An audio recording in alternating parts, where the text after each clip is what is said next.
Muito bem, vamos então aqui retomar o nosso estudo do livro O Céu e o Inferno. Nós estamos estudando a segunda parte dos exemplos, capítulo 2, Espíritos Felizes. Esse é o nosso 7º encontro. Nós estamos estudando sobre a Senhora Folon.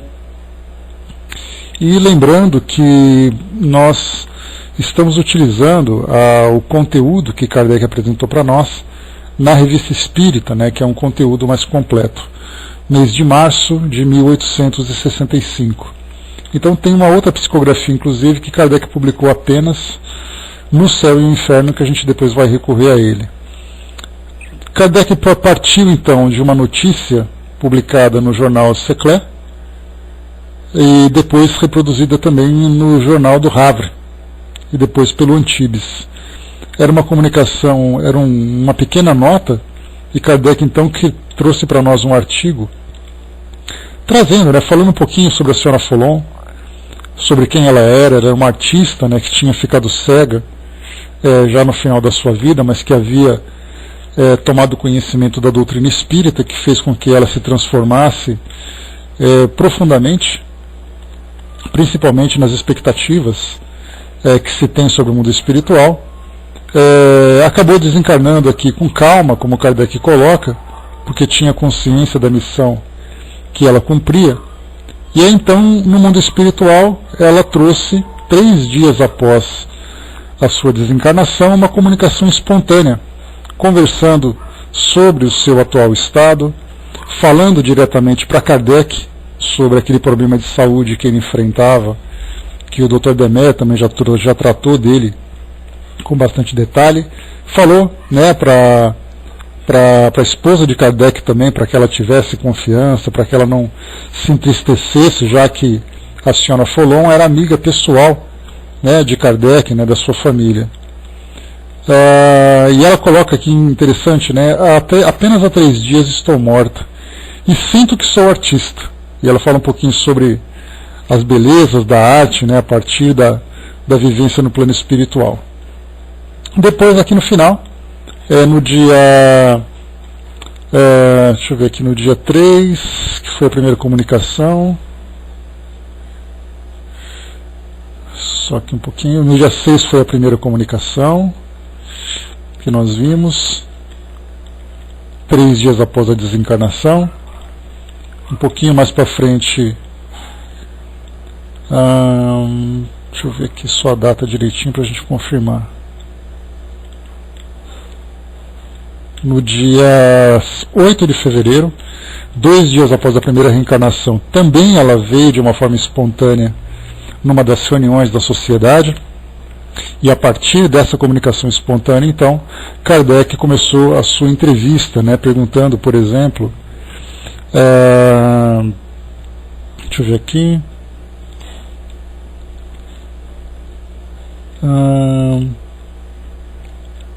sobre a sua forma da desencarnação dela, o que ela sentiu inicialmente, depois descrever o despertar e as primeiras impressões,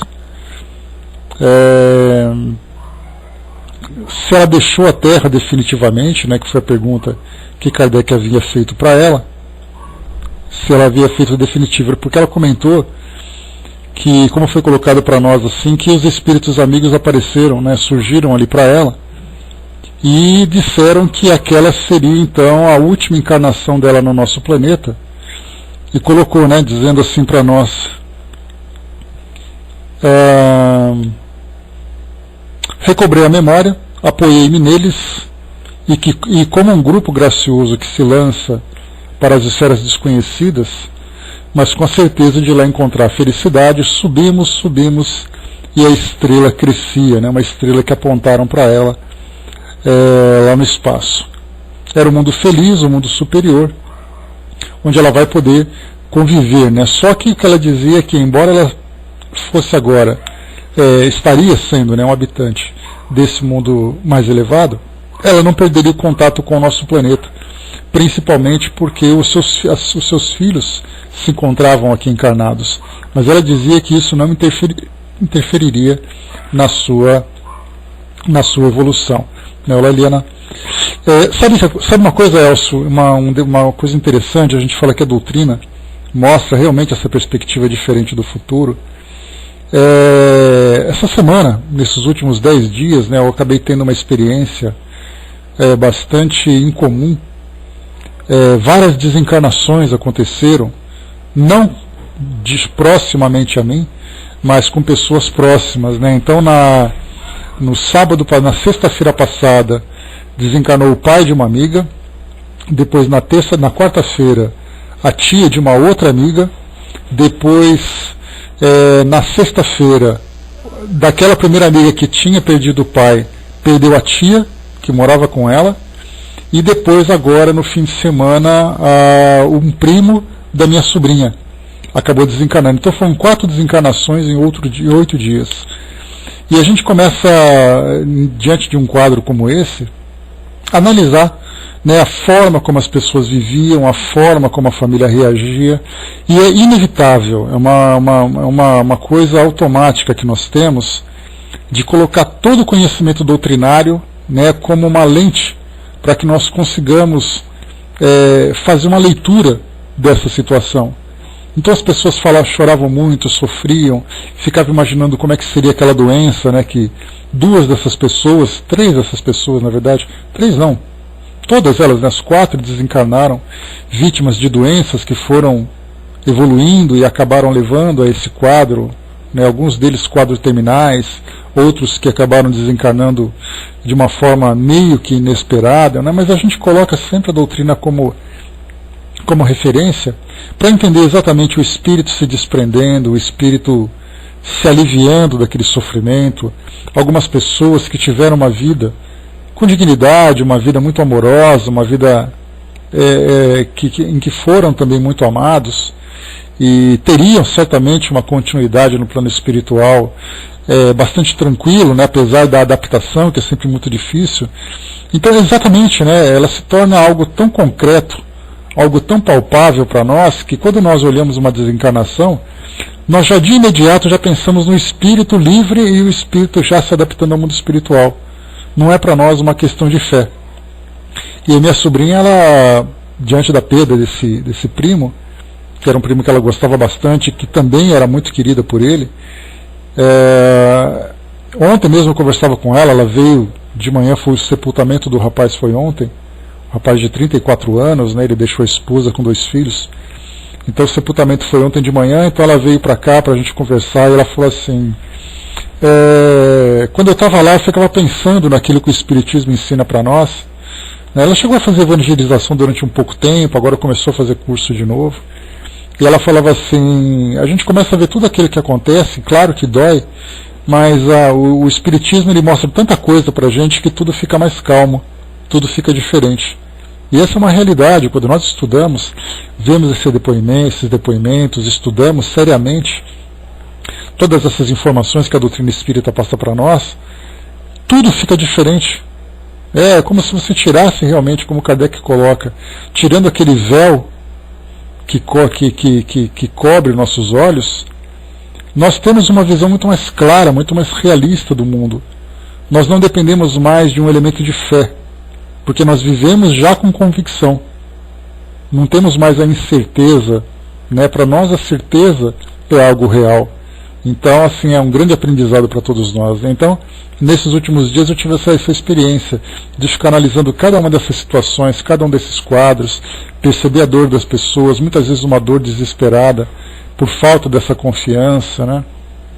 Ver ali o espírito que sofria muito devido a essas doenças, e nós vimos ali que a única forma de libertar aquele espírito seria a desencarnação, porque o corpo já não teria mais possibilidade de regeneração, né? Um idoso de mais de 80 anos, um jovem com um câncer terminal, então você vê assim, não tem como. Então não adianta a gente querer lamentar por aquilo estar acontecendo e querer que aquela pessoa fique entre nós para aliviar o nosso próprio sofrimento, quando nós vemos que a desencarnação é a única saída que aquele espírito tem de retomar a sua condição de equilíbrio e se tornar um espírito mais feliz.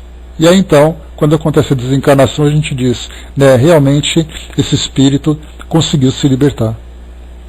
André colocou, nós somos privilegiados por conhecer a doutrina. Somos sim, sem dúvida nenhuma. Né, esse conhecimento para nós é não apenas em termos da luta do nosso cotidiano, do nosso dia a dia, mas também da perspectiva diferenciada que nós temos do nosso futuro no mundo espiritual. Né? Bom dia, Zé. Vamos lá então, pessoal.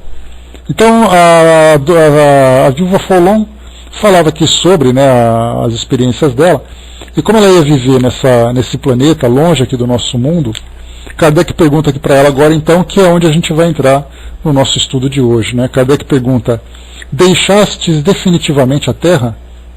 Ela diz assim: deixo aqui muitos seres que me são caros para abandoná-la definitivamente. A ela voltarei, portanto, mas como espírito, pois tenho uma missão a cumprir junto aos meus netos. Aliás, sabeis perfeitamente que nenhum obstáculo se opõe a que os espíritos que estacionam nos mundos superiores à Terra venham visitá-la. Né? Então falamos sobre a velocidade do pensamento, né, que nós conversamos no nosso último encontro. Né? Bom dia, fraterna. Kardec volta a perguntar: parece que a posição em que estáis pode enfraquecer vossas relações com os que deixastes aqui. Então, que posição seria essa? Viver num mundo mais distante, se desenvolver num outro ambiente, com outras pessoas, tendo ali outras tarefas. Então a ideia que nós temos é exatamente o enfraquecimento desses laços. Porque quando nós vemos aqui no nosso mundo pessoas que vão morar em ambientes distantes, né, em locais distantes, seja uma mudança a trabalho, seja uma mudança de residência, nós perdemos o contato físico. E esse contato físico, então, a falta desse contato vai fazendo com que a relação se torne cada vez mais distante, cada vez mais superficial. Nos tempos de hoje, né, diferentemente daquela época de Kardec, nós temos os meios de comunicação que são muito mais dinâmicos, fazendo com que nós nos aproximemos cada vez mais. Mas, ainda assim, a falta do contato físico ainda enfraquece as nossas relações. Então por isso Kardec faz essa pergunta, porque esse espírito viveria uma vida completamente diferente e num ambiente também muito diferente daquele que ela vivia aqui. Então ela responde para Kardec: não, meu amigo, o amor aproxima as almas. Crede-me, pode-se estar aqui na Terra mais próximos do que atingiram a perfeição do que daqueles que a inferioridade e o egoísmo fazem rodopiar em torno da esfera terrestre. A caridade e o amor são dois motores de poderosa atração. São o laço que cimenta a união das almas ligadas uma à outra, laços persistentes apesar da distância e dos lugares. Só há distâncias para os corpos materiais. Ela não existe para os espíritos. Kardec depois volta a perguntar aqui também: conforme dissestes na comunicação anterior sobre os vossos instintos de artista e o desenvolvimento da arte espírita, eu pensava que numa nova existência seria um dos primeiros intérpretes. Kardec pergunta, ela responde então: não, é como guia e espírito protetor que devo dar provas ao mundo da possibilidade de fazer obras-primas na arte espírita. As crianças serão médiuns pintores, e na idade em que não fazem senão esboços informes, elas pintarão, não as coisas da terra, mas coisas do mundo, dos mundos, onde a arte atingiu toda a sua perfeição. Então o interessante é que Kardec pergunta se numa nova existência ela seria um desses intérpretes do plano espiritual, né, seria uma médium, artista, né, que poderia trazer para nós essa visão. E ela coloca exatamente, né, que inicialmente a missão que ela vai ter que cumprir vai ser exatamente se tornar essa orientadora espiritual para os médiums aqui do plano físico. E as crianças, nesse caso, seriam aquelas que estariam sob a inspiração desse espírito e de muitos outros, né, que trariam para nós essa visão da arte a partir da perspectiva espiritual. Kardec pergunta ainda: que ideia fazeis agora dos meus trabalhos relativos ao espiritismo? E aí então agora Kardec, né, pede ali a opinião para ver exatamente de que forma que ele estava trabalhando. O que é interessante, porque nós temos muitos médiums, muitas instituições que também pedem para que os espíritos façam uma avaliação do trabalho que eles estão realizando. Se eles estão cumprindo a tarefa, se o trabalho se desenvolve dentro daquele caminho que era previsto, se os trabalhadores estão se dedicando, né, algo que é muito comum, né, nos grupos de trabalho, grupos de cura, grupos mediúnicos, de estudos, que perguntem aos espíritos, né, se o trabalho vem sendo cumprido adequadamente. Então Kardec pede ali uma avaliação pessoal do trabalho que ele realiza. Né? Bom dia, Dudu. Diz aqui para nós: acho que tem desencargo de almas e que o fardo é difícil de carregar, mas vejo o objetivo e sei que o atingireis.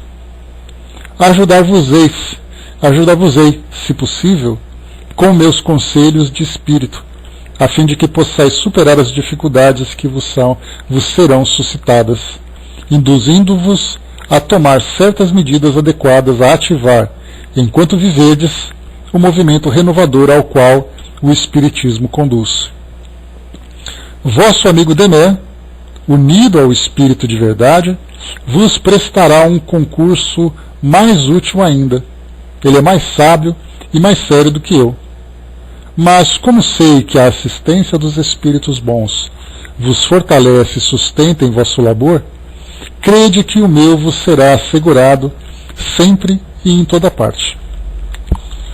Nós vimos aqui no estudo do Dr. Demé, que ele dizia, né, que depois dele ter desencarnado, ele viu ali muitos espíritos amigos daqueles que trabalhavam com eles na sociedade, e viu também o próprio Espírito Verdade, né, que estava ali também ajudando, né, recebendo-o depois da sua passagem aqui pelo mundo físico. Então é esse fato que ela faz aqui uma referência.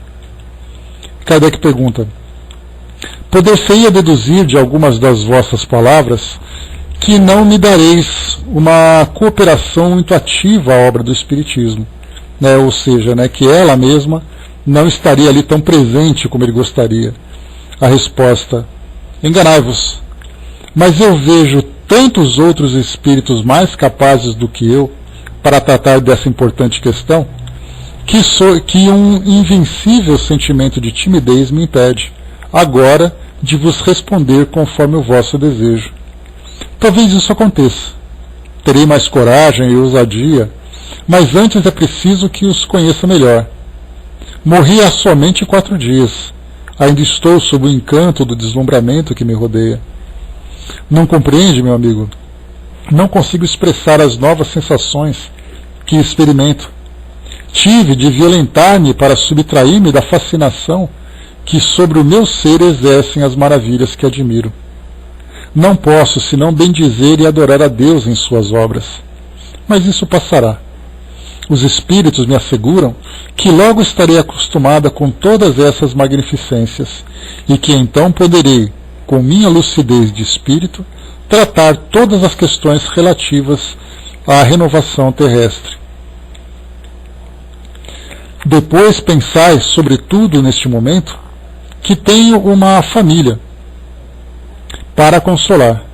O entusiasmo invadiu minha alma e espero que tenha passado um pouco para vos entreter com o espiritismo sério e não com o espiritismo poético, que não é bom para os homens, não o compreenderiam. Uma referência interessante que ela coloca, né, sobre o espiritismo sério e o espiritismo poético. O espiritismo poético é exatamente aquilo que ela vem demonstrando. É falar sobre as belezas do mundo espiritual, trazer ali as suas descrições, falar dos amigos que ela encontra, né? Tudo aquilo que nos romances nós encontramos, né, em grande parte. E o espiritismo sério é exatamente as informações que o mundo espiritual nos oferece para trazer para nós condições de uma real transformação. Então não é apenas mostrar a beleza, a paisagem do mundo espiritual, dos mundos felizes, mas é mostrar por qual caminho, né, devemos seguir para poder alcançar esse objetivo. Então por isso que ela faz essa diferença. O espírito poético, geralmente ele é transmitido pelos espíritos que estão ali deslumbrados com o mundo espiritual, com todas as belezas que eles estão ali presenciando. Já o espiritismo sério, né, que seria aquele espiritismo mais didático, o espiritismo mais objetivo, é aquele trazido pelos instrutores espirituais. Então ela saindo do poético, dessa adaptação inicial, e começando a se inteirar de todas as tarefas que são necessárias para que o mundo se transforme, para que as pessoas compreendam de fato essa realidade, então ela demora um pouco. E é interessante que ela fala sobre essa timidez que ela sente, né? Bom dia, Márcia.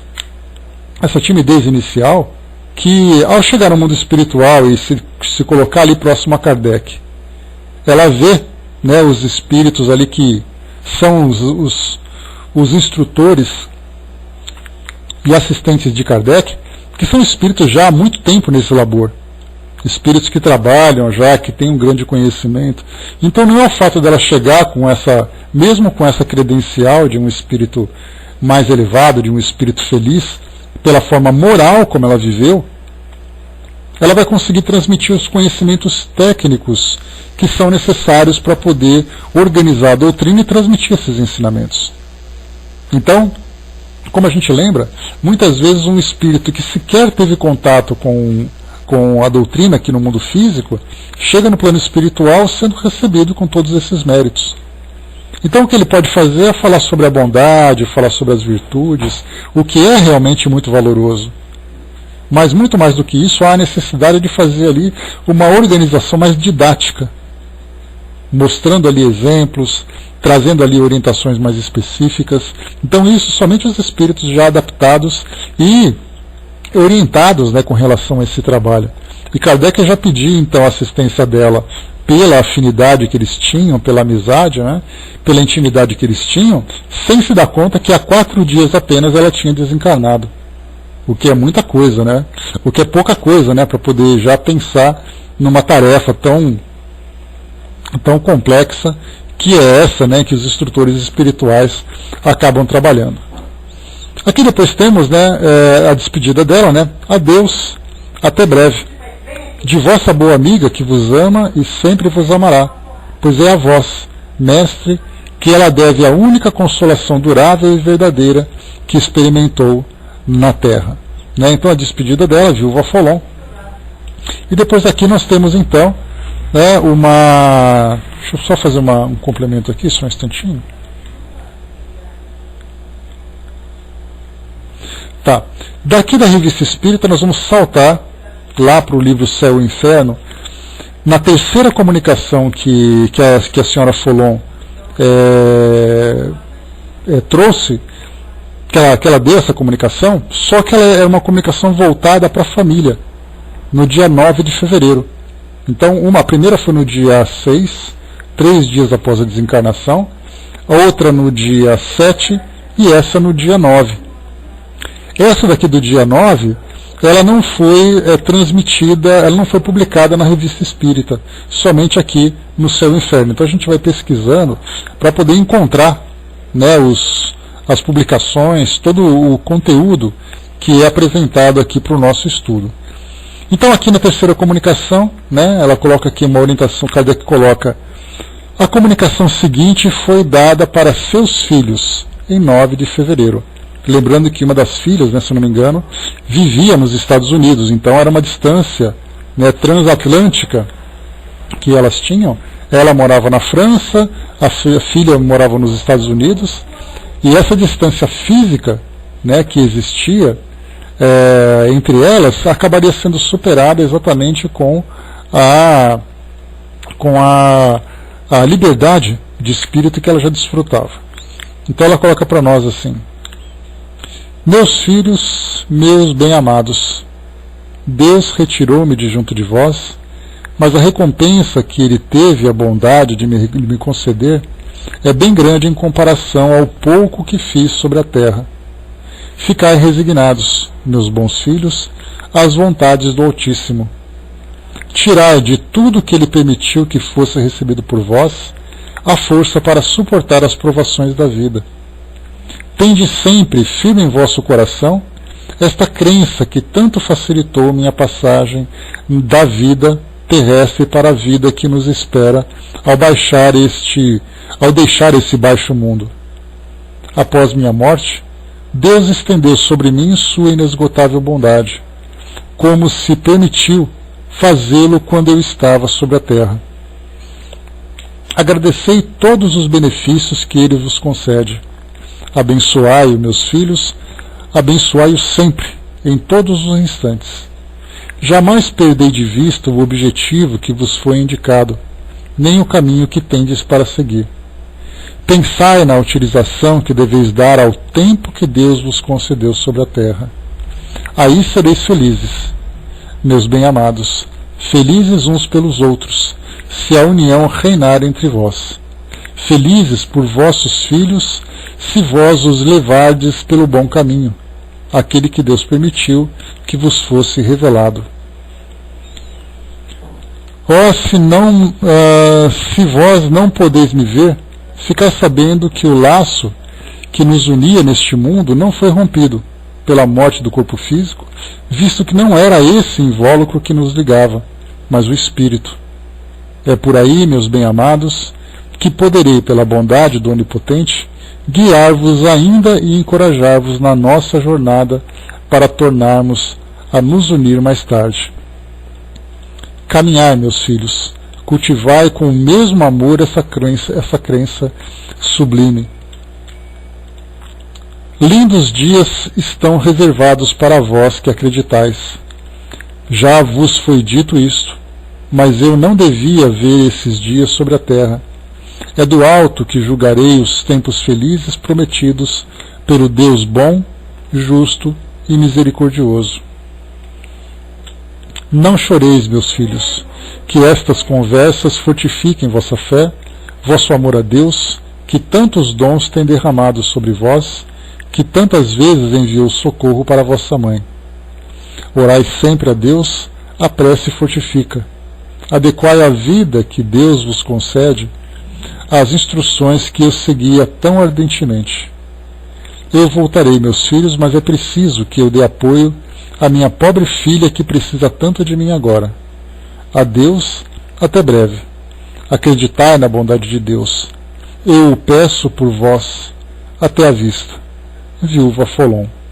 Então essa carta aqui foi dedicada aos filhos, em especial, aqueles que moravam na França, e essa filha que tanto precisava dela era exatamente aquela que morava lá nos Estados Unidos.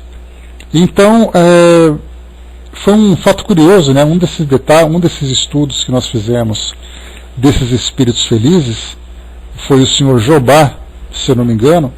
Ele dizia que, embora ele fosse um seguidor, um ativo da doutrina espírita, ele tinha um dos filhos que simplesmente não se importava com a doutrina. Então ele dizia, eu gostaria que meu filho acreditasse nisso. Aqui no caso da senhora Folon, ela dizia, abrace a mesma causa que eu abracei, continuem acreditando naquilo que eu acreditava. Então, a diferença de ver um espírito que, embora se encontre nessa categoria mais elevada, essa é uma conquista pessoal. Não é uma conquista da família pelo fato de um espírito ter alcançado essa condição. Então o espírito é feliz, porque ele conquistou a felicidade. Se os demais membros de suas famílias desejarem também alcançar, vai ser um trabalho individual. Então não se ganha mérito pelo esforço de uma única pessoa, de uma outra pessoa. Então o mérito é pessoal. E aqui Kardec coloca então uma pequena nota de esclarecimento para encerrarmos aqui esse estudo da senhora Folon. O Brás colocou que a doutrina espírita é mesmo um consolador, ou melhor, o consolador prometido. Isso porque, Brás, a gente lembra que a doutrina, ela nada mais faz do que trazer de uma forma mais clara aquilo tudo que já foi trazido anteriormente, que infelizmente acabou quase que se perdendo, se tornou aqueles ensinamentos de Jesus e o próprio exemplo que ele trouxe. Tudo isso acabou se tornando, na verdade, um objeto de adoração, e não um exemplo, um instrumento de transformação. O que a doutrina espírita fez foi exatamente resgatar os valores iniciais, os propósitos iniciais, para trazer para nós que aquele é o modelo, aquele é o caminho. E não simplesmente adorarmos, porque o que nós vemos hoje são aqueles que falam sobre Jesus, pensam em Jesus, pensam em Deus, falam dos livros, falam dos textos, mas não vivenciam isso. Então nós temos a oportunidade de ver isso de uma forma clara. Não que isso vai fazer com que nós nos transformemos, absolutamente, de dizer assim, olha, eu sou espírita e por isso eu sou salvo. Não é bem assim que acontece a coisa. Ser espírita é uma coisa, vivenciar a doutrina espírita é outra. Porque ser espírita para nós, no nosso entendimento, é apenas uma questão de documento. Você se inscreve, preenche uma ficha, ganha uma carteirinha e você se considera como parte daquilo. No caso da doutrina, ela chama realmente a nossa atenção por uma transformação moral necessária para todos nós. Exatamente, Zé. Ele convenceu, mas não converteu. Ou seja, ele até acredita em tudo aquilo, mas é uma crença da boca para fora. Porque ele simplesmente fala assim, não, eu sei que o mundo espiritual é assim. Sabe, mas o modo de vida dele vai com certeza limitar o acesso que ele poderia ter a essa realidade que ele acredita. Então é que agora Kardec coloca uma nota para poder concluir esse estudo da senhora Follon. Diz assim para nós: todo espírita sério e esclarecido facilmente tirará dessas comunicações os ensinamentos que delas sobressaem. Portanto, chamaremos a atenção apenas sobre 2 pontos. O primeiro é que esse exemplo nos mostra a possibilidade de não mais encarnarmos na Terra e passar deste mundo para o mundo superior, sem por isso ficarmos separados dos seres a quem temos afeição e que aqui deixamos. Assim, aqueles que temem a reencarnação por causa das misérias da vida podem livrar-se disso, fazendo o que é preciso, quer dizer, trabalhando para o seu aperfeiçoamento. Assim como aquele que não quer vegetar nas classes inferiores deve se instruir e trabalhar para subir de grau. O que Kardec lembra aqui é que a ideia da reencarnação para nós ela é meio que perturbadora, no sentido de nos afastar dos nossos entes queridos, porque nem todas as reencarnações promovem um encontro dos espíritos que têm ali afinidade. Quantos e quantos desencontros nós temos? Por exemplo, quando nós imaginamos quantos seriam os nossos amigos e familiares espirituais que não estão encarnados junto a nós agora neste momento. Não apenas reencarnados na mesma geografia, mas não estão reencarnados nesse mesmo tempo. Enquanto nós estamos aqui, eles estão do lado de lá observando, ajudando, enquanto que outros estão separados fisicamente, trabalhando e cumprindo outras tarefas, cada um no seu grupo. Simplesmente fazendo parte da mesma família, aquela família que não é consanguínea, ou seja, são espíritos que se aproximam pela afinidade, mas se distanciam geograficamente. Então, para podermos nos livrar desses obstáculos que vão sendo criados devido à nossa inferioridade, devido às necessidades reencarnatórias para todos nós, se todos nós nos elevarmos, simplesmente conseguiremos conviver juntos com os nossos entes queridos. E aqui então que ele coloca para nós: todos subirem de grau, todos estarem no mesmo grau, será então aquela convivência contínua, e não mais essa convivência, entre aspas, acidental, em que hoje nós reencarnamos com espíritos com quem nós temos afeições, e depois, devido à inferioridade de um ou de outro, há então essa separação. Esse é um grande problema que nós observamos então nessa dinâmica evolutiva para todos nós. E depois o segundo ponto que Kardec coloca, o segundo ponto é a confirmação dessa verdade. Após a morte, estamos menos separados dos seres que nos são caros do que durante a vida. A senhora Follon, retida pela idade e pela doença em uma pequena cidade do sul, tinha junto dela apenas uma parte da sua família, estando a maioria dos seus filhos e dos seus amigos espalhados por lugares distantes. Obstáculos materiais se opunham a ela, a que ela pudesse vê-los tão frequentemente quanto uns e outros desejavam. A grande distância tornava a correspondência rara e difícil para alguns deles. Logo que se libertou do seu invólucro terrestre, rápido se dirigiu para perto de cada um deles, transpôs as distâncias sem fadiga, com a rapidez da eletricidade. Ela os vê, assiste às suas reuniões íntimas, envolve-os com sua proteção e pode, por meio da mediunidade, conversar com eles a todo instante, como durante a vida, e dizer que a este pensamento consolador há pessoas que preferem a ideia de uma separação eterna, né? Então, essa separação eterna acaba sendo quase que uma crença geral. Já essa união, né, a partir da liberdade do espírito, é algo que é novo, que a doutrina espírita então vai trazendo para nós com um novo pensamento. Aqui um fato importante para nós, que é colocado nesse primeiro ponto que Kardec coloca, né, quando ele diz assim que a reencarnação acaba nos separando, né, e coloca assim: por isso ficamos separados dos seres a quem temos atenção e que aqui deixamos. Assim, aqueles que temem a reencarnação por causa das misérias da vida podem livrar-se disso. Ele em cima também mostra, né, que essa ideia da própria morte, a morte é uma separação eterna, é uma separação definitiva.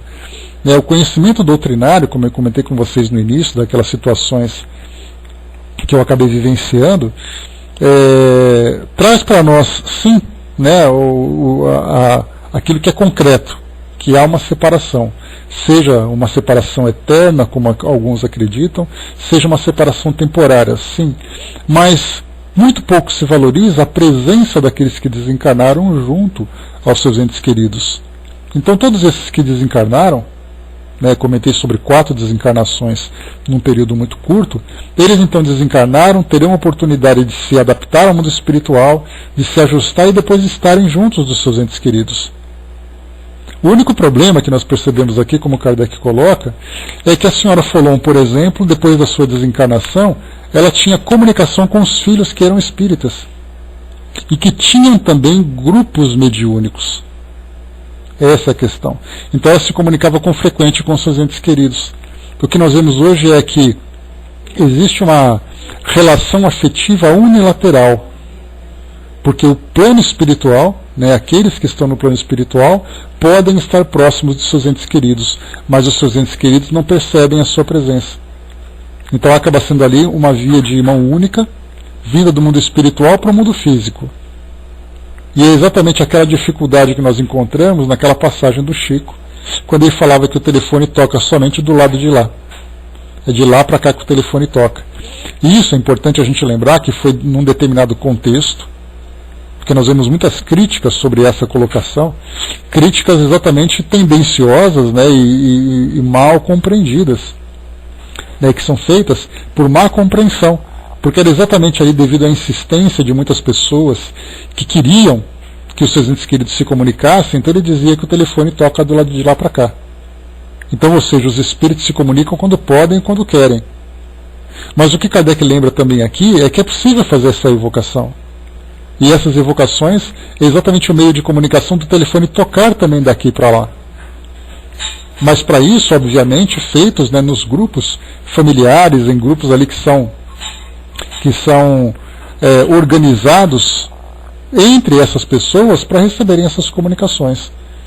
Então, infelizmente, nós acabamos de novo, né, fechando essa possibilidade de comunicação, e os espíritos então estão junto aos seus entes queridos, mas os seus entes queridos aqui encarnados não estão junto deles, pelo fato de não perceberem ainda a sua presença, né? Só um instantinho aqui, pessoal, deixa eu ver, né? Deixa eu ver. Não existe exame sem provas, né? No caso você fala sobre a questão das pesquisas, né, das comunicações, Elcio, você fala? Coloca aí depois que eu acabei perdendo isso, né? Tá, deixa eu ver aqui. Beleza, então. Aqui ela falava sobre a comunicação, beleza. Angelina colocou, né, sofri muito no desencarne de minha mãe, né, pois está iniciando a doutrina.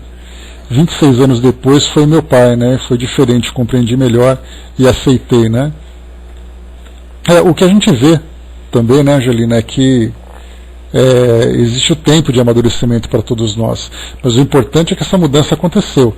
Mas o que nós vemos hoje na atualidade é que muitas pessoas sofrem, continuam sofrendo e continuarão sofrendo ainda pelo simples fato de não compreender essa nova realidade. Então, felizes daqueles que tiveram a oportunidade de ver essa realidade do mundo espiritual, não mais uma vez como um objeto de fé, mas como uma realidade, né, que se mostra exatamente por essas provas, né, de comunicação, pelas mensagens que são transmitidas para todos nós, né? Sobre a questão do conhecimento do futuro, a mesma coisa também. Esse conhecimento do futuro, não apenas onde, quando, mas também como isso acontece, é possível chegar nesse futuro. Muito bem, a próxima mensagem que chega para nós aqui é intitulada Um Médico Russo. Essa comunicação ela não foi publicada na Revista Espírita, ela se encontra apenas aqui no livro O Céu e o Inferno. Então nós vamos conhecer um pouquinho mais sobre essa outra personagem que Kardec conheceu então. Vamos aqui para a história dela. Então terminamos a Viúva Folon, vamos agora ao médico russo. O Sr. P era um médico de Moscou, tão ilustre que por suas eminentes qualidades morais, quanto por seu saber. A pessoa que o evocou apenas o conhecia por sua reputação, e só tivera com ele relações indiretas. A comunicação original foi em língua russa. Olha que bacana, né? Então, uma comunicação que surgiu num grupo distante, e aí então Kardec teve acesso a ela e transformou-a aqui no material de estudo. Após a evocação, então, aqui logo no início da entrevista, foi feita a pergunta: estás aqui? A resposta: sim. No dia da minha morte, eu vos persegui com a minha presença, mas resististes a todas as tentativas que fiz para vos fazer escrever. Havia escutado vossas palavras a meu respeito, e isso me fez conhecer-vos, então tive o desejo de conversar convosco para vos ser útil. Então isso é que acontece com muita frequência. Os espíritos desejam se comunicar, mas os encarnados não permitem essa comunicação.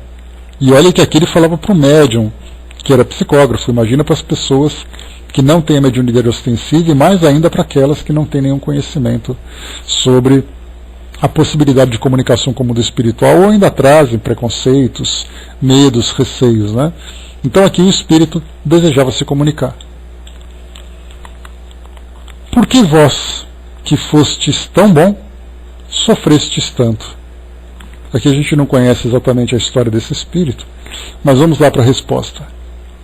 Foi uma bondade do Senhor que desejou, por esse meio, fazer-me sentir duplamente o preço da minha libertação, e fazer também com que eu me adiantasse o mais possível aqui na Terra.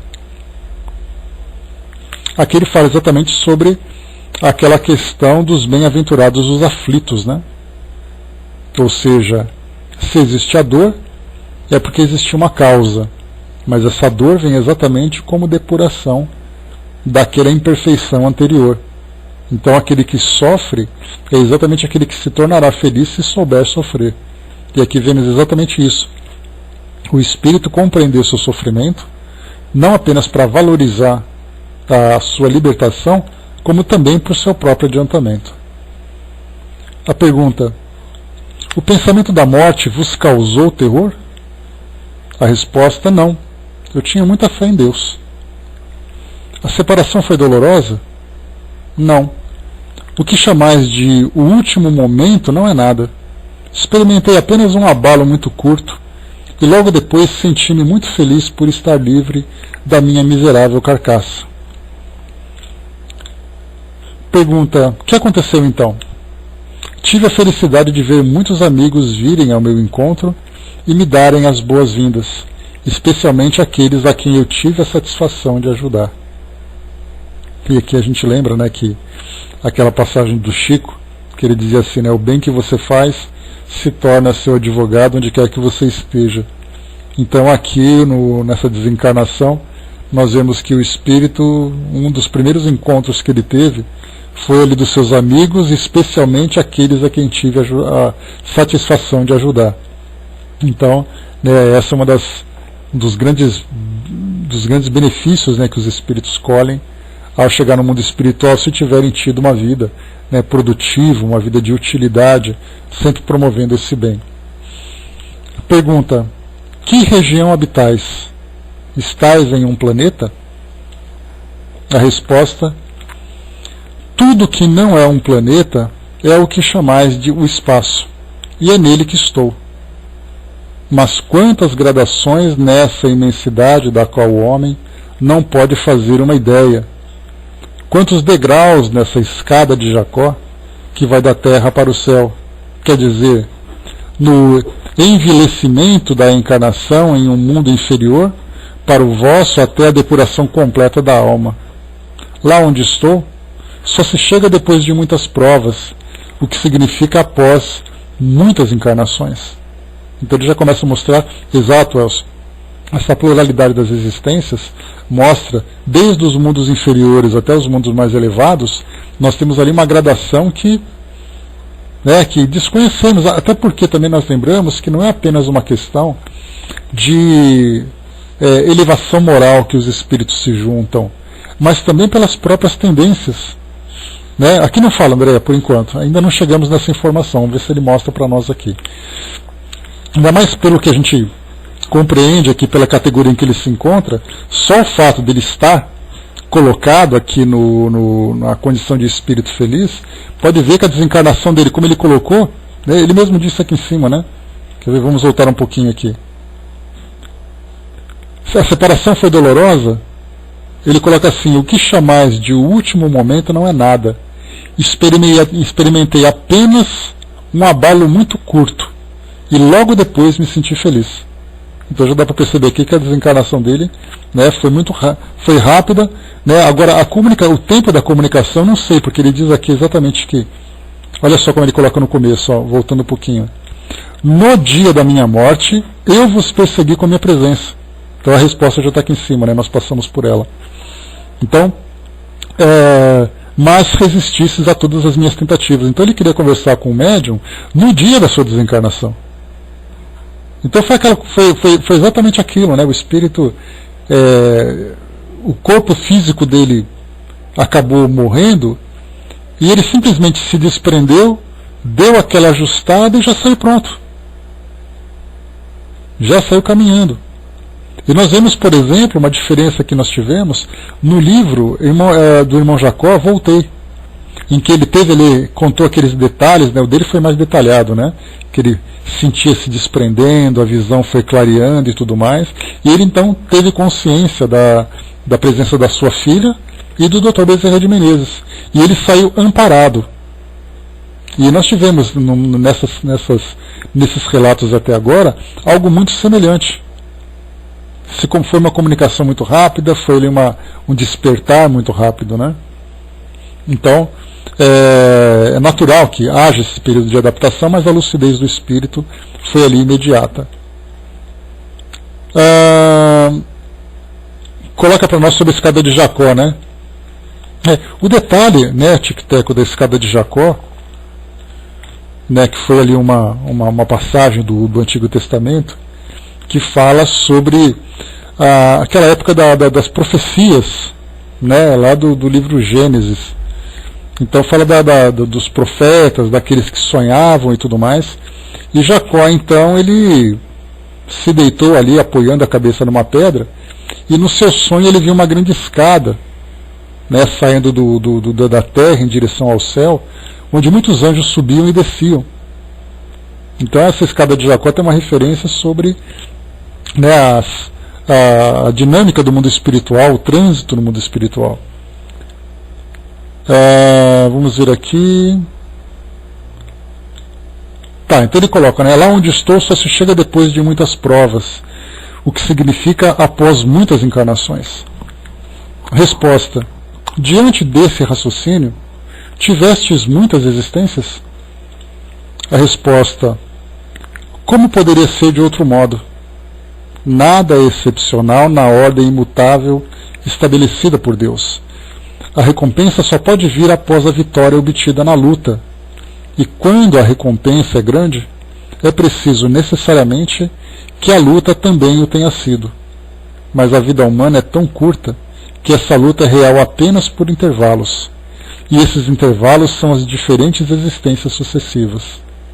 Ora, visto que estou sobre um dos degraus já elevados, é certo que atingi essa felicidade por uma continuidade de lutas nas quais Deus permitiu que eu, algumas vezes, alcançasse a vitória. Né? Então, temos ali temos ali um depoimento muito interessante que mostra, né, que a felicidade ela não é construída de uma hora para outra. A felicidade é um processo gradual que se dá através de muitas experiências vividas pelo espírito. Essas experiências, né, que, claro, devem ser ali vitoriosas, felizes, para que ele possa chegar nessa condição mais elevada. Tico até colocou, né, a via de comunicação dos espíritos com os homens. Né? Então, fala exatamente sobre essa parte da escada de Jacó. Pergunta: em que consiste a vossa felicidade? Aqui é uma pergunta que todo mundo se faz, né? O que é exatamente a felicidade? Quando nós falamos dos espíritos felizes, qual a ideia que nós temos da felicidade do espírito?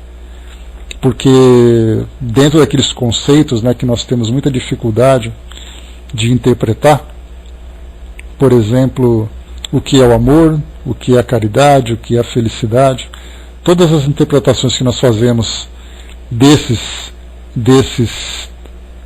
ideias, dessas expressões, estão muito voltadas para o mundo físico. Então nós falamos de amor, é você ter do lado aquela pessoa que te faz feliz. Né? E isso sem necessariamente pensar se aquela pessoa é feliz do nosso lado. Sempre ter as pessoas que satisfazem, né, o nosso afeto, satisfazem as nossas necessidades. Então isso é a representação de amor que nós temos. E se mistura também com paixões, com sensações.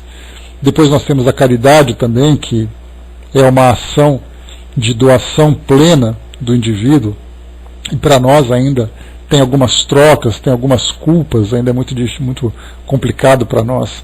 E da mesma forma também a própria felicidade. O que é a felicidade para nós? Nós confundimos com bem-estar, nós confundimos com prazer, nós confundimos com conforto, com segurança. Então muitas pessoas acreditam que serão felizes pelo fato de ganharem na loteria, né? O prêmio acumulado essa semana, 58 milhões de reais. Então todo mundo diz assim: serei feliz ganhando na loteria.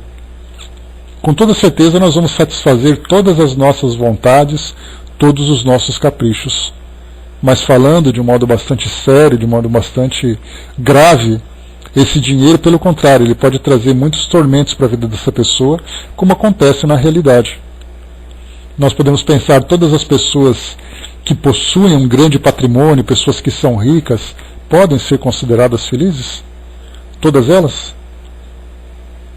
Então nós começamos a fazer esses questionamentos, e é claro que nós pensamos, sim, que todos nós gostaríamos de ter esse patrimônio, para trazer para nós ali tudo aquilo que nós precisamos, toda a segurança, realizar os nossos desejos e tudo mais, mas intimamente, dentro das nossas relações, e é uma prova muito difícil, né, Elcio? Como nós vamos estudar aqui na sequência, né, dessas entrevistas, a Condessa Paula. E como no próprio nome diz, uma condessa, né, um título nobiliárquico que ela tinha naquela sociedade. Então ela tinha ali a riqueza, ela tinha a beleza, tinha a influência, tinha o poder e tudo mais, e ela vai falar exatamente sobre a dificuldade da prova da riqueza. E ela diz assim, né, escolha essa prova como sendo a última, porque é a mais difícil. E então temos assim várias formas de entender exatamente como lidarmos com a riqueza e como interpretá-la como até sendo um caminho para a felicidade. Sem dúvida nenhuma, a riqueza pode ser um caminho para a felicidade, mas a pobreza também pode ser um caminho para a felicidade, desde que os dois tenham sido bem vividos.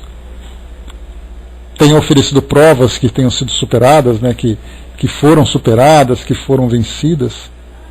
Então, em que consiste a vossa felicidade? Vamos entender o que o Espírito fala sobre a sua felicidade. Isso é mais difícil de vos fazer compreender.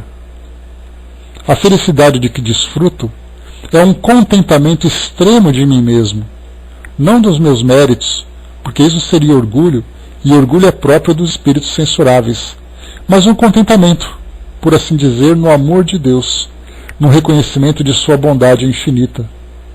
É a alegria profunda de ver o bem, de se dizer: talvez eu tenha contribuído para o melhoramento de alguns daqueles que se elevaram em direção ao Senhor. Fica-se como que identificado com o bem-estar. É uma espécie de fusão entre o espírito e a bondade divina. Tem-se o dom de ver os espíritos mais purificados, de compreendê-los nas suas missões e de saber que também chegaremos a esse ponto. No infinito imensurável, se entrevêem as regiões tão resplandecentes do fogo divino que se é ofuscado, mesmo contemplando através do véu que ainda as cobre. Mas o que vos digo? Compreendeis minhas palavras? Esse fogo de que vos falo, acreditais, por exemplo, que ele seja semelhante ao sol? Não, não. É qualquer coisa de indizível ao homem, porque as palavras exprimem apenas os objetos, as coisas físicas ou metafísicas, das quais ele tem conhecimento pela memória ou pela intuição de sua alma, enquanto que, não podendo ter essa memória do desconhecido absoluto, não existem termos que lhe possam dar a percepção desse desconhecido. Mas ficai sabendo, já é uma imensa felicidade pensar que se pode progredir infinitamente. Então, aqui o que o Espírito coloca para nós é quase que uma unanimidade, né, que vem do mundo espiritual, a dificuldade que se tem de expressar aquilo que não tem um paralelo, não tem uma referência no mundo físico. Então os espíritos não conseguem descrever, por exemplo, não apenas aquilo que diz respeito a uma condição mais elevada. Até mesmo o sofrimento dos espíritos acabam sendo indescritíveis para nós. Então eles trazem semelhanças de dores físicas para explicar aquilo que é uma dor moral. E a felicidade também, que é uma contemplação, que é um estado moral que o espírito alcança, também não pode ser descrito se aqui nós não encontramos uma expressão adequada. Então o espírito dizendo: por que você é feliz? Porque eu sinto a presença de Deus. Como é que nós podemos imaginar esse tipo de felicidade no nosso mundo? Porque a felicidade para nós, ela depende muito dos estímulos materiais. Eu sou feliz porque eu moro bem, porque eu ganho bem, porque eu tenho pessoas do meu lado, porque eu viajei, porque eu me diverti. De um modo geral, é isso que nós encontramos como meio de felicidade. As expressões que nós utilizamos, por mais engraçadas, por mais oportunas que sejam, elas são extremamente equivocadas. Dinheiro não traz felicidade, mas ele compra. É muito legal para uma PAC, para um para-choque de um caminhão. Mas quando nós falamos realmente sobre a realidade do espírito, tanto o recurso financeiro como a falta desse recurso são dois instrumentos importantes de transformação moral. Se nós não soubermos lidar tanto com o excesso como com a falta, ou com o necessário, nós vamos nos tornar infelizes da mesma forma. Por isso, então, essa vivência que o Espírito coloca, de viver a felicidade simplesmente por sentir a presença divina, por estar em harmonia divina, é algo que para nós ainda não é percebido. Mas ele diz assim para nós que o fato dele se sentir bem com ele mesmo, não pelo trabalho que ele fez, mas por ter percebido que pessoas se tornaram mais felizes, pessoas que se elevaram em direção a Deus, graças a um pouco do auxílio que ele ofereceu, isso proporciona para ele uma felicidade, já dá para nós assim uma ideia do que é. Porque nós sentimos muitas vezes esse prazer. Nós sentimos, por exemplo, que no momento em que você recebe um abraço de gratidão, quando você vê uma lágrima que escorre de agradecimento por aquilo que você fez, pelo prazer que você vê no outro, por ter tido ali o alívio de uma dificuldade, uma felicidade. Isso proporciona para nós um bem-estar. Só que isso é necessário que nós tenhamos sensibilidade, não apenas para perceber, como também para valorizar. Porque aquele que valoriza esse tipo de conquista, ele consegue estender isso para a sua rotina, fazendo com que se torne parte do seu dia a dia. É aí então que o bem vai se proliferando, ele vai se desdobrando, cada vez se multiplicando na vida daquela pessoa. Né? Porque ele faz uma vez, ele gostou. Fez de novo, ele se sentiu bem. E aí ele vai percebendo que isso é algo que se torna quase que automático na sua vida. Diferentemente daquele sentimento egoísta. Porque o egoísta, muitas vezes, quanto mais egoísta ele se torna, para ele, devido ao seu grau de inferioridade moral, para ele, para aquilo é prazeroso. E esse prazer, para ele, se torna uma felicidade. Por mais contraditório, por maior que seja o contraste que se tenha nisso tudo. O Elcio colocou, né, fazer o capital girar, auxiliar e não eleger o dinheiro como nosso Deus e transformarmos em seres melhores. Né? Então, coloquei, lembrando ali a passagem lá no alto. Né? Então, como foi colocado, né, o Chico até colocou que a riqueza é uma prova que todos querem. E é de fato, né, porque a única forma que nós temos de aliviar as dores do nosso mundo hoje, o dinheiro nos ajuda a resolver grande parte desses problemas. Se você tem um problema de saúde, você tem dinheiro para fazer um tratamento médico, comprar seu remédio. Se você tem ali um problema de moradia, você compra uma residência. Se você tem um problema de vestuário, de alimentação, quer dizer, o dinheiro realmente traz tudo isso. E para nós, quando você tem um alívio dessas dificuldades, porque você tem ali aquele recurso à sua disposição, então nós pensamos, se esse pouco que eu tenho conseguiu me livrar desse pequeno problema, quanto mais eu tiver, menos problemas eu vou ter. Né? E teve uma expressão que eu vi nesse fim de semana que é muito curioso, uma expressão indiana, se eu não me engano, que ela diz assim, né? Se o meu problema é dinheiro, então eu não tenho problema, porque eu não tenho dinheiro. Né? Então você pensa assim, realmente. Pensando por esse lado, ele até tem um lado engraçado nessa história. Mas a gente sempre busca o alívio das dificuldades que nós enfrentamos relativos ao mundo físico através dos recursos materiais. Mas quando nós falamos sobre a questão moral,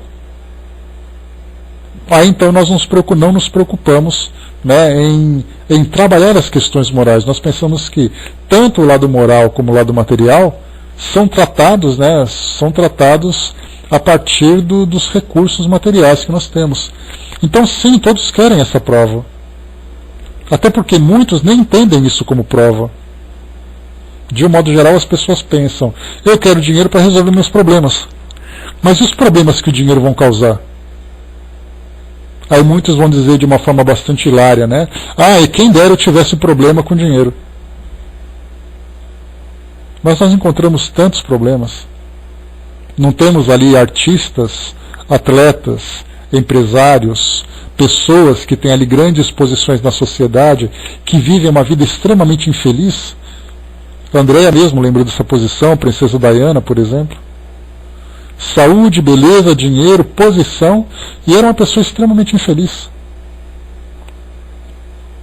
Porque vivia restrita aos protocolos relativos àquele nível social, àquela posição. Me lembro de ter ouvido ontem uma música como é que chama aquela cantora? Tão fácil o nome dela. A Whitney Houston. Ouvi essa música no rádio e tudo mais, e eu fiquei pensando, poxa vida, uma voz invejável, né, no nosso mundo hoje, um sucesso inegável, uma beleza inegável, um reconhecimento inegável, e desencarnou, meio que, entre aspas, acidentalmente, por um excesso do uso de drogas. Quantos artistas fazem isso? Quantos atletas fazem isso? Então as pessoas querem dinheiro, elas querem poder, elas querem reconhecimento. Quando elas recebem, a pergunta é, você vai saber lidar com isso? Aquele pouco de prazer que você viveu vai compensar o sofrimento que você vai ter pela forma como se desencarna, pela felicidade, pela infelicidade que foi alimentada? Não, o dinheiro ele é neutro, Tico-Teco. O dinheiro ele é neutro, ele vai depender da forma como você usa. Eu faço exatamente essa comparação do dinheiro e da faca. A faca pode se tornar uma arma que você usa para cometer um crime, como ela pode cortar uma fatia de pão para você se alimentar. Tudo vai depender da forma como se usa, mas como nós ainda, mais uma vez, vivemos intensamente as dificuldades aqui do mundo material, nós queremos que o dinheiro seja a solução dos nossos problemas. E é então que a gente acaba se excedendo, acaba se lambuzando, literalmente. Vocês se recordam, a gente está falando desse tema só para poder fechar aqui o nosso tema de hoje, mas vocês se recordam que certa vez eu trouxe alguns dados relativos aos ganhadores de loteria aqui no Brasil. Ganharam na Mega Sena, foram ali vencedores do Big Brother Brasil naquele início, quando o programa ele era bastante curioso, então as pessoas ganhavam 1 milhão. Aí depois de 2, 3 anos foram entrevistar o que fizeram, o que essas pessoas fizeram com os prêmios que elas ganharam. Alguns perderam quase que imediatamente. Outros conseguiram multiplicar, administrar um pouco mais, mas a quantidade de pessoas que foram premiadas nesses concursos, nesses programas, que perderam dinheiro e tornaram a vida deles um verdadeiro inferno, porque criaram inimizades, antipatias dentro da própria família, se endividaram mais do que podiam, porque compravam aquilo que não tinha competência para administrar, é um problema muito sério. Então a prova da riqueza todo mundo quer, porque ninguém entendeu ainda a complexidade do que é você ter esse recurso e você ter que saber administrá-lo. A gente só pensa, obviamente, naquele problema imediato que você está sofrendo. Até o Dudu foi um dos vencedores da Mega Sena aí também. E tem aí suas experiências para contar. Então toda essa dificuldade que nós temos. O Braço colocou em cima, qual o seu maior desejo? Meu maior desejo era poder deitar em outra posição, Jerônimo Mendonça, exatamente, aprender a lidar com as limitações e com as necessidades, Então essa é uma das questões importantes que nós entendemos, que nós observamos dentro dessa ideia da felicidade, a felicidade que o espírito vivencia. Rapidamente aqui para a gente poder fechar, deixa eu ver aqui quanto que falta. Aqui só acelerar aqui que a gente consegue terminar agora. Tiveste a bondade de dizer que quereis sentir-me útil. Eu vos pergunto, em que? Posso ajudar nos vossos desfalecimentos, sustentar nas vossas fraquezas, consolar em vossas aflições. Se vossa fé, enfraquecida por qualquer abalo que vos perturbe, vier a vacilar, chamai por mim. Deus me dará palavras para fazer-vos lembrar dele e vos reconduzir para ele. Isso porque o Espírito tinha dito, o que eu puder fazer por você, você me fala. Aí ele colocou, mas você pode me ser útil em quê? Se vos sentirdes prestes a sucumbir sob o peso das tendências que reconheceis serem condenáveis, chamai por mim. Eu vos ajudarei a levar a vossa cruz. Assim como em um tempo passado Jesus foi ajudado a levar a sua, aquela que devia nos proclamar tão claramente a verdade, a caridade. Se enfraquecedes sob o peso de vossas aflições, se o desespero se apoderar de vós, chamai por mim. Eu virei vos tirar desse abismo, falando-vos de espírito para espírito, chamando-vos para os deveres que vos são impostos, não por considerações sociais e materiais, mas pelo amor que sentireis em mim, o amor que Deus pôs em meu ser para transmiti-lo àqueles que Ele pode salvar. Sem dúvida, tendes amigos na terra, esses talvez partilhem vossas dores, e talvez já vos tenham salvo. Nos desgostos, vós ides procurá-los, ides lhes levar vossas lamentações e vossas lágrimas, e eles vos dão, em troca desse indício de afeição, seus conselhos, seu apoio, seus carinhos. Muito bem. Não pensais que um amigo daqui seja também uma boa coisa? Não é consolador poder se dizer, quando eu morrer, meus amigos da terra estarão junto a mim, orando por mim e chorando sobre mim, porém meus amigos do espaço estarão na soleira da vida e virão sorrindo para me conduzir ao lugar que eu tiver merecido por minhas virtudes. Por que eu mereci a proteção que desejais me conceder? Eis aqui porque me liguei a vós desde o dia da minha morte. Eu vos vi espírita, bom médium e sincero adepto. Entre aqueles que deixei no mundo, inicialmente vi apenas vós, então resolvi vir contribuir para vos adiantar. No vosso interesse, sem dúvida, porém, ainda mais no interesse de todos aqueles a quem deveis instruir na verdade. Vós o vedes, Deus vos ama bastante para vos tornar um missionário. Pouco a pouco, todos os que estão em volta de vós partilham vossas crenças. Os mais rebeldes, ao menos, vos escutam, e um dia os vereis acreditar em vós. Não vos canseis, caminhais sempre, apesar das pedras da estrada. Tomai-me como bastão para vos apoiardes em vossa fraqueza. Pergunta de novo. Não ouso acreditar que mereço um tão grande favor. Sem dúvida, estáis longe da perfeição, mas vosso entusiasmo em propagar as santas doutrinas, em sustentar a fé daqueles que vos escutam, em pregar a caridade, a bondade, a benevolência, mesmo quando procedem mal convosco, vossa resistência aos próprios instintos de cólera, que poderíeis satisfazer tão facilmente contra aqueles que vos atormentam ou desconhecem vossas intenções, vem infelizmente servir de contrapeso ao que tendes de mal em vós, e ficais sabendo que o perdão é um poderoso contrapeso. Deus vos cobre de graças pela faculdade que vos concedeu e que cabe a vós aumentar pelos próprios esforços, a fim de trabalhardes de forma mais eficaz pela salvação do próximo. Vou-vos deixar, mas contai comigo. Tratai de moderar vossos pensamentos terrestres e viver mais frequentemente com vossos amigos daqui. Assinado então, P. É o nome desse espírito. Então o que ele trouxe para nós foi uma